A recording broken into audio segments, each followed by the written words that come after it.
전통적인 보존의 방법은 무조건 경금이 있을 때 갑이라는 기운이 기본적으로 막 나무가 이렇게 되게 많다 했을 때 어쨌든 얘가 제대로 사실은 이제 뿌리가 없으면 이 전원이 안 들어온다 그래요. 네? 뿌리가 없으면 전원이 안 들어온다고 이야기하거든요. 그러니까 뿌리가 원래는 있어야 얘를 칠 수 있다는 거지. 그래서 건을 되게 중요시 생각하는 거지. 근데 건이 없으면은 하늘에 있는 뜻만 있기 때문에 그걸 제대로 이제 행동으로 나서지 못한다고 보는 거지. 그래서 그게 이제 힘이다, 뜻하라고 이야기하는데 실제로 이제 얘가 있다 하더라도 얘가 너무 많으면 자다 신약이 되버리잖아. 그럴 때 얘는 사실은 하늘에 뭐 이렇게 비경급제가 들어오는 것보다는 사실은 전기가 들어가야지. 뿌리가 들어가야지. 그리고 꽂혀야 얘가 자꾸만 되니까. 이렇게 보시면 되죠.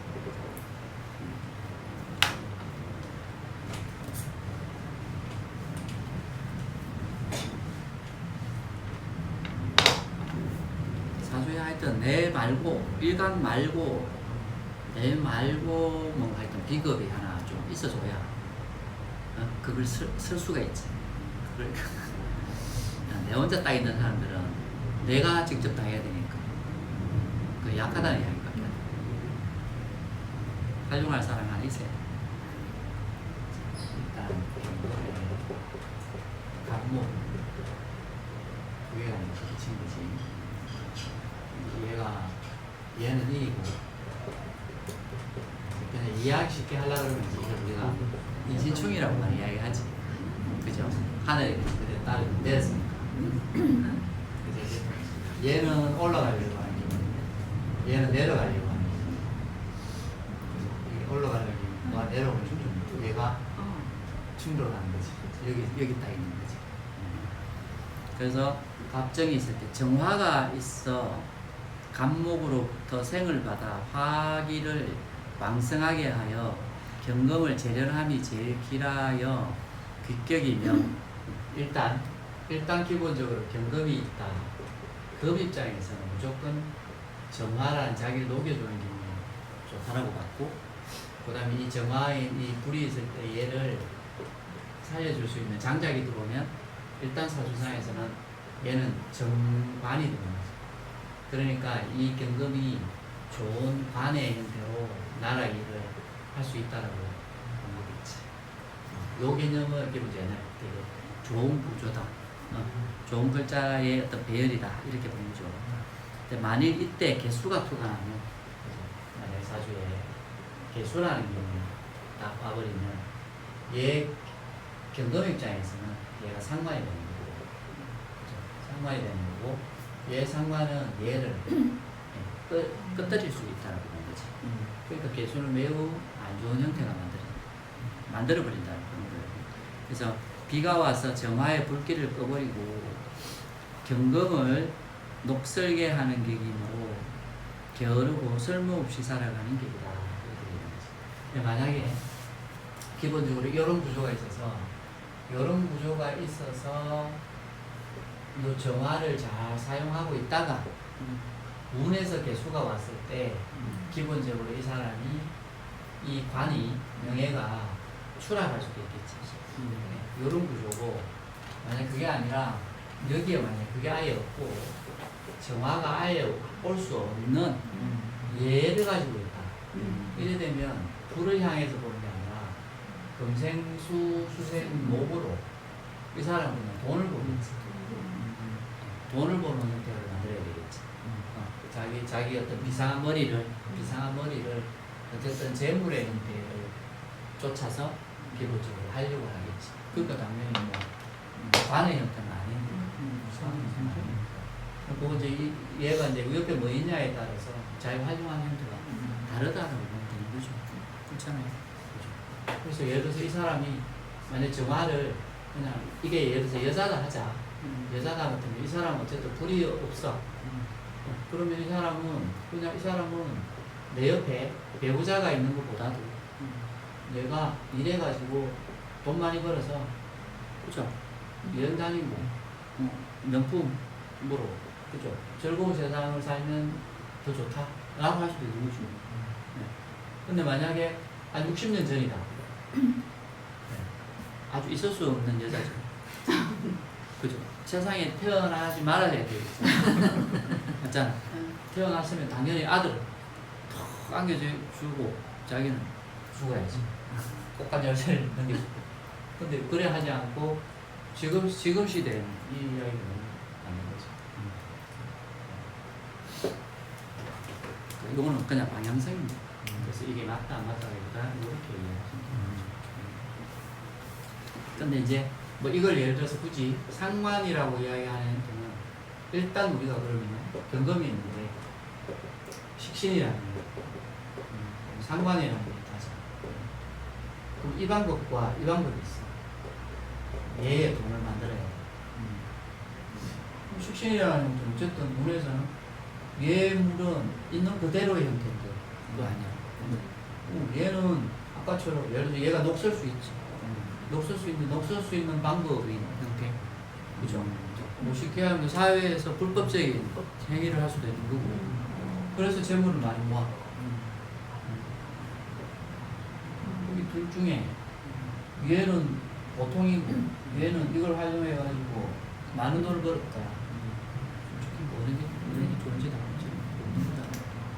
자기가 활용 잘하고 참. 근데 대신에 이제 우리가 일반적으로 내가 잘한다 안 잘한다의 개념에서 일단 이렇게 보는 거지. 식상이 기본적으로 발달되어 있는 형태들은 이 일반적인 같이 살아가는 형태, 사람들이 살아가는 형태 이 기준 안에서 놀 확률이 크지. 놀 확률이 커. 그래서 예를 들어서 특출나지 않아도 잘하기만 하면 이 사회에서 그냥 먹고 살 수 있는 환경, 이 인정받는 형태가 만들어진다고 보는데 안 되겠나? 근데 상관이라는 형태는 얘보다 훨씬 더 뛰어나. 훨씬 뛰어나서 얼마든지 존경을 받을 수 있는데 문제는 사회에서 왕따를 당할 확률도 큰 거지. 왕따를 당할 확률도 큰 인자를 들고 있는 거지. 그래서 완전히 그래서 이런 형태를 모아있는 또라고 자꾸 이야기하는 모아있는 또라고 이야기하는 거지. 좋았다가도 이 사회적인 형태를 이탈을 하는 게 큰 글자를 들고 있는 거지. 그래서 문제가 되는 거지. 돈 많이 벌었다? 네, 그쪽으로 문제돼서 감옥 갈 수도 있는 거지. 그렇다고. 그래서 안정성을 추구하던 형태의 사회에서는 되게 나쁜 글자였다는 거지. 그게. 자, 그래서 정화 이제 만일 이때 이제 이렇고 그다음 경검을 녹슬게 하는 격염으로 게으르고 쓸모없이 살아가는 격이다라고 되는 거죠. 그러니까 지금 이렇게 생각하면 경검에 정화가 있고 감목이 있다라고 했을 때. 기본적으로 아버지의 도움으로 내가 열심히 하늘점 따지해서 그죠? 가급급제 해가지고 세상에 나아가가지고 내 명예를 지키고 이 가문을 발전시키는 아주 멋진 아들을 내가 준 거죠. 아버지 모습. 근데 이 새끼가 이게 망했다. 무시로 망했다. 이 선비를 태어났어. 얘가 선비를 태어났는데 어흥하고 이거를 돈으로 받겠냐고 얘가 그 시대에 뭘로 받겠노? 유사로 사용하는 거지. 유사로 사용하는데 아주 똘끼잖아. 똘끼. 띵까띵까하면 맨날 한량처럼 놀러만 다니는 형태고 여자만 쫓아다니는 놈이니까 이런 건 그냥 버리는 거지. 그러니까 사주의 연월에 무조건 상관이 있다 이러면 야 태어나고 집안 망했다. 집안 망하게 할 놈이다. 이래가지고는 집안 망하게 할 놈 내가 가장 큰 종손집이다. 애가 상관을 타고났다. 저쪽이 족보로 양자로 족보. 뭐 이렇게까지 가자. 어쨌든 이런 어떤 작용이었지. 그 시대에 문화겠지. 그래서 일단 그러니까 얼마나 게으르고 쓸모없는 놈이겠노 이게. 그죠? 얼마나 쓸모없는 놈이겠노. 집에 가문에서 봤을 때는 너무도 쓸모없는 놈. 자, 경금이 간목을 보았으니 간목에 열매를 매달게 한 경우라 결실이 풍성함을 의미한다. 그리고 이제 이게 우리가 좀 길한 형태 있지 않습니까? 길한 형태로 이야기할 때는 이 나무에 경금이 있다 했을 때 이 경금은 아시면 다 열매지 않습니까? 열매라고 우리가 얘기하죠. 네. 그래서 금의 형태가 좋다, 금의 형태를 잘 활용할 수 있다 하시는 분들은 과일 장사를 하라 한다든가 그렇게 많이 이야기를 하죠. 그게 뭐냐면 이 나무와 경금의 관계라고 생각하거든요. 경금의 형태인데 여기에서도 뭐 장사를 한다 했을 때 경금이라 그러면은 사과, 배, 자두, 오이 뭐 이런 거 이야기할 수 있지 않습니까? 근데 만약에 신금이면 뭐야? 이걸 가지고 완제품을 만든 거지 않습니까?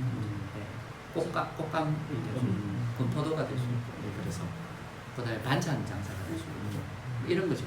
그러니까 그 과정의 형태는 경금과 신금의 형태를 시간성으로 이렇게 나눠가지고 이 장사냐의 형태로 또 분류시키고 하는 과정. 그다음에 그 경금이 또 이런 그걸 또 어떤 사람은 또 경금은 큰 거, 신금은 작은 거, 경금 그 경금은 수박 장사해라, 수박 장사해라, 신금은 포도 장사해라, 요렇게 가리고. 그게 그러니까 그게 맞아요 개념이 아니에요. 그거는 이제 잘 보는 사람마다의 그 사람이 봐왔던 어떤 뭔가가 있을 거 아닙니까? 자기 느낌이나 이사들 봤을 때 그런 게 있는 겁니다. 신기가 통하는 거죠. 그럴 때 이야기하는 그런 부분들이라고 생각해 보시면 될 것 같아요. 그래서 하지만 신왕하여야 재성인 간목을 잘 다룰 수가 있다 이렇게 되는 겁니다.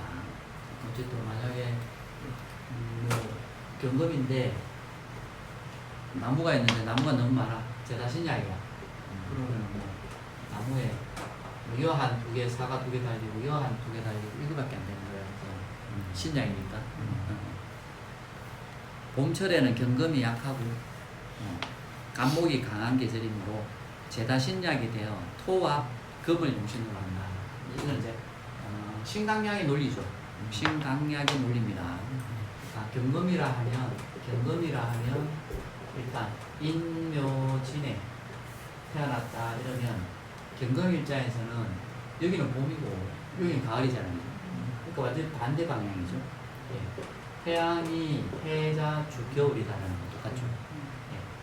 이런 개념은 완전히 그냥 쇠한 거죠. 쇠. 경금이 기본적으로 매우 쇠합니다. 목에 의해서 올라오는 게 더 많기 때문에 내려가는 기운이 더 약하기 때문에 올라오는 거죠. 봄은. 가을은 금이 강하기 때문에 내려가는 기운이 강하니까 뭐 만물이 안으로 들어가겠죠. 그래서 이걸 경금이 봄에는 쇠하다라고 보는 거예요. 쇠하다. 근데 기본적으로 얘가 이 봄이라 하더라도 이 경금의 역할을 하려 하면 주위에서 나를 도와주는 기운이 있어야 될 거 아니에요. 그래서 만약에 신이 있다 그러면 내 스스로 그래 내가 이렇게 두드려 맞고 쳐맞아도 배고파도 나는 언젠가는 내가 일어나서 내가 이걸 성공할 거야 하는 형태를 비근급제라고 보자. 근데 비근급제가 없어. 비근급제 없고 그냥 예를 들어서 그냥 토가 얘를 살려주고 있어. 그래도 힘을 주고 있어. 그러면 야가 위에 누군가가 힘내라. 니는 할 수 있다.